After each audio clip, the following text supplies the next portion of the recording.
Hello, and welcome to our latest edition of our Hawk Podcast. My name is Caden, and joining me today are my co-hosts, Amanda and Catherine. We represent the Hendrickson FFA chapter out of the Capital District. Today's topic is, how can you help prevent the overpopulation of pets? We have a few questions for you. Have you ever gone to a shelter and wondered what happens to all the animals that don't get adopted? Or maybe you've driven down a busy street and seen an increase in the number of stray dogs and cats. You're not the only one noticing. Over the past decade, the number of cats and dogs in the shelter has increased to around 6.5 million. According to the Humane Society of the United States, around 2.7 million healthy and adoptable dogs and cats are euthanized at shelters year-round. Wow, Amanda, that's so many animals that could have gone to a perfectly good home. But how do they end up at the shelters? Around 10% of animals going into shelters are not spayed and neutered, which leads to the overpopulation and high euthanization rates in overcrowded shelters. To put that in perspective, 3 out of every 5 animals end up being euthanized. But guess what? There are many ways you can end pet overpopulation. Now that we have a basic understanding of the problem, let's focus on some ways we can help end overpopulation of pets in Texas. 1. Getting your pets spayed or neutered. 2. Adopting or fostering pets instead of shopping for them. And 3. Becoming an advocate for lost pets. Catherine, can you remind us what spaying and neutering is? Well, Amanda, it's a surgical procedure in which animals are sterilized by removing their reproductive organs so they can no longer reproduce. I know they're talked about a lot, but how can spaying and neutering possibly help the overpopulation rates from increasing? It will help lower the number of unwanted litters that will eventually enter the shelter system or be dumped on the streets.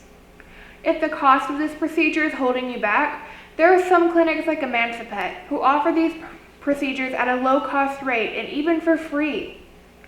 However, before having your pet spayed or neutered, you must keep in mind that it may cause hormonal imbalances, which may impact your pet's weight.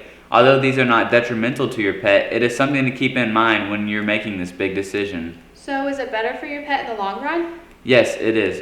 Besides the number of unwanted litters decreasing, it can help increase your pet's lifespan and can even prevent uterine or ovarian cancer. Did you know that 30 states have passed laws that require the sterilization of all dogs and cats adopted from a community animal shelter? Some states even charge pet owners a financial penalty for not sterilizing companion animals. Having this surgical procedure done on your pets can save taxpayers up to $300 per animal, which would typically be spent on shelter, euthanization, and animal disposal. I had no idea that spaying or neutering could have such a positive impact on ending overpopulation. What are other solutions to this problem? Educating the public about the problem itself, emphasizing on the importance of spaying and neutering, or adopting instead of shopping for your pets from shelters while they'll be euthanized if they are not adopted. So Catherine, how does fostering differ from adoption? Fostering allows you to take in an animal temporarily, while freeing up a spot at the shelter and giving the foster animal the time it needs to prepare itself for adoption. Whereas adoption provides a permanent home for the animal while freeing up room at the shelter. That sounds like an easy solution to help minimize the animals in the shelter and place a pet in need within a loving family. Okay, so if I were to go to a shelter, how much would the adoption fee be? Well, according to Animal Humane Society, adoption fees depend on the species, breed, size, and even the age of the animals you are looking to adopt. Pet adoptions can range anywhere from $25 to $150. There are even clear the shelter events where all adoption fees are waived.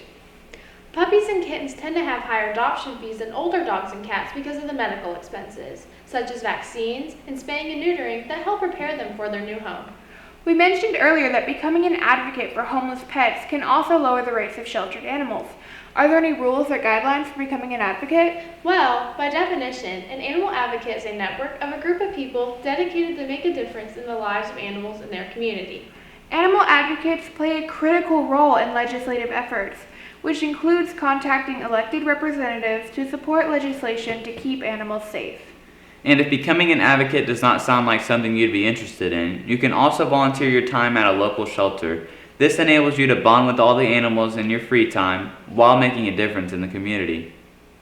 Are there other establishments besides shelters that help promote pet adoptions? There are many establishments held around the country that are dedicated to rehoming and fostering pets. For example, located in Austin, Texas, there's the Blue Cat Cafe, which functions as a regular coffee shop but with a twist. They house about 10 to 14 cats at a time for the customers to interact with while enjoying a cup of coffee, in hopes to get these animals adopted. They even host cat yoga Sundays to assist with homing them as well. All of the revenue goes back to the cats at the shop and to local shelters to help pay for food, hygiene, and medical expenses.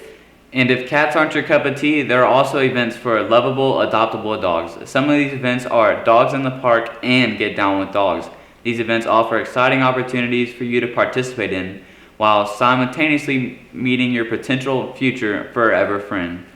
Owning a pet creates a bond between humans and their pets, which brings great benefit to the lives of both members. This is known as a bidirectional relationship. It also can help us teach responsibility, social skills, respect, and compassion. And when the time comes, they can teach us how to cope with a loss. Okay, so what if our listeners do want to have a new pet in their life? What should they ask themselves?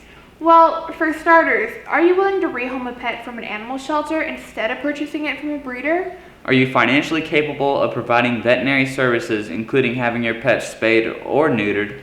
Will you have adequate time and space to spend taking care of your pet? If no is the answer to any of these questions, a person should consider not owning a pet until they are ready. Owning a pet is a privilege, but the benefits of pet ownership come with obligations and responsibilities that you must consider before becoming a pet owner. Well, guys, it looks like our time is almost up for today's Hawk Podcast. Once again, this is Caden, Amanda, And Catherine. from the Hendrickson FFA chapter out of the Capital District.